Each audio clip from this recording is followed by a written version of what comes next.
Terminating resistors or omni-directional, right?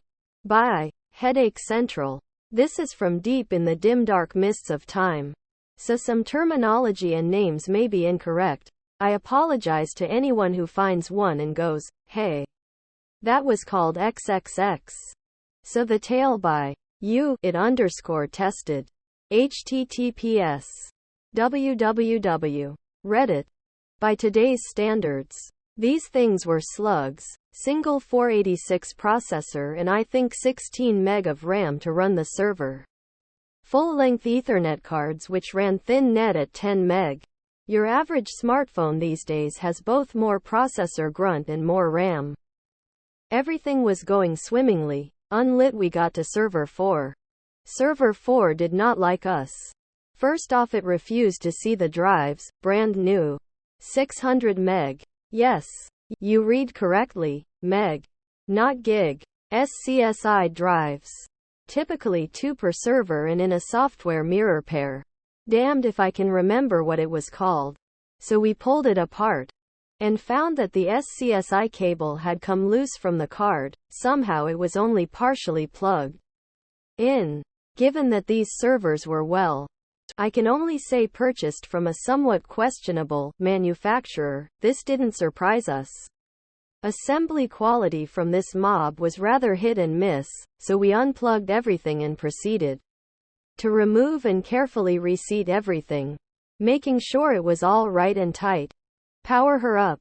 And yes, the drives work. We can run the server OS installation. We get server 4 running with many's IGHS of relief. And set it off to start copying data while we moved on to more workstations. Come back a couple of hours later expecting for it to be finished. Server abend. Freddy Uncle Charlie Katie. This is not a good thing. Because of the unscheduled shutdown. It going to want to do a V repair. Novel's answer to CHAC disk or FSCK. When it restarts, and that takes hours. We decide it'll be quicker to rebuild and start again. Since only about 205 of the data copied before it broke, so we rebuild it again, get it running, and fire up the copy. This time, one of us stayed to oversee it. Yup. Watching data copy, as much fun as watching paint dry. Son of a B-word. Got to 15% this time, and abended again. By this point we were deep into our window. And getting a bit desperate. None of us had taken more than catnaps for something like 40 hours. Maybe we had stuffed something up putting it back together? R. Tales from Tech Support. Comments. 10 ITWSS. Sometimes _it _pays _to _be the _old_fart. Ref equals share an amp. Ref _source equals link. Reminded me of one of my own from days long gone by. I'm also a long-term IT person, 35 plus years, doing a plethora of things at this point. Set the Wayback Machine. Sherman. So we opened it up and triple-checked the hardware, all plugged in.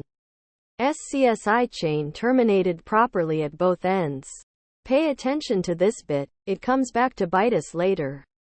We even swapped the resistor at the drive end in case it was intermittently bad and causing some issue after a while.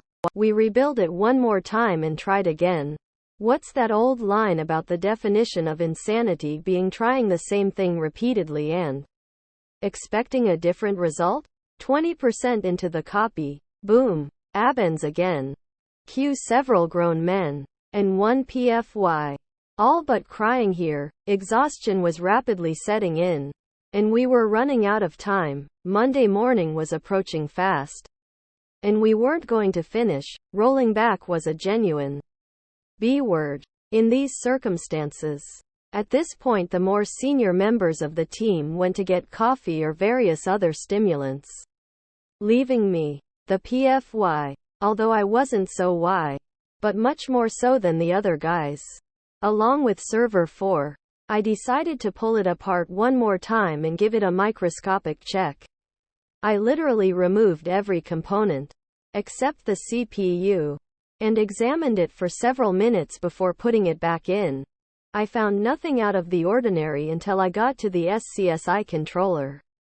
We were using Adaptec AHA1542B controllers. They were normally rock solid, but I noticed something a little weird with this one. I couldn't put my finger on exactly what it was, so I pulled out a magnifying glass and looked it over up close. These things have 3 terminating resistors on the board. You can see them in this https://ia803108.us archive.org/3/items/adaptecaha1542b/aha-1542b JPG image at the top. I think this complies with Rule 4. If not, I've done a lot of typing for nothing. The 3 little red packs near the top. On this particular controller, one of them was backwards. The writing, which indicated "this way up," was facing the other way to the other 2. Now, don't get me wrong, these things are supposed to be omnidirectional, doesn't matter what way they go in. They're a 50 ohm resistor pack, it shouldn't make any difference. I called the guys back and pointed it out, and, lacking any other options, we didn't have a spare card available. We pulled the offending resistor out.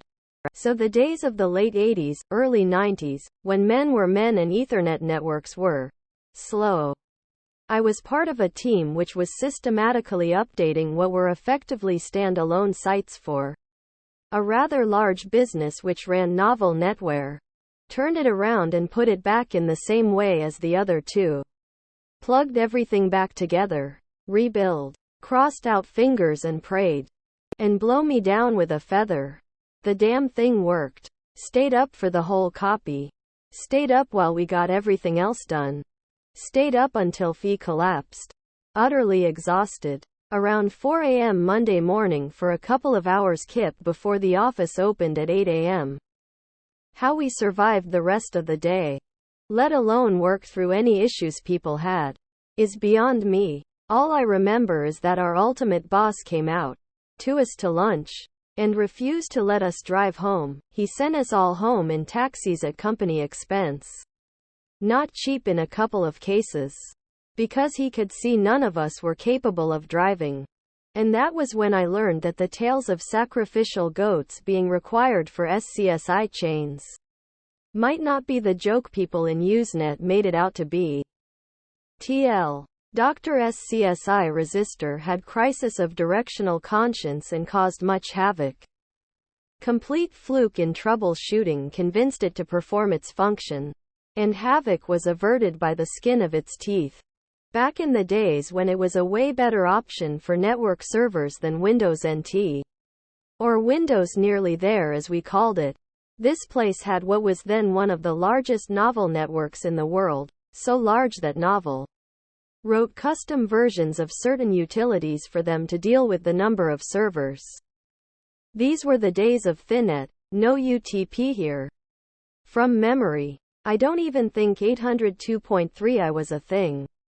Or if it was, we certainly didn't have the budget to recable the place using it. The basic upgrade process was simple. Shut the joint down at close of business Friday.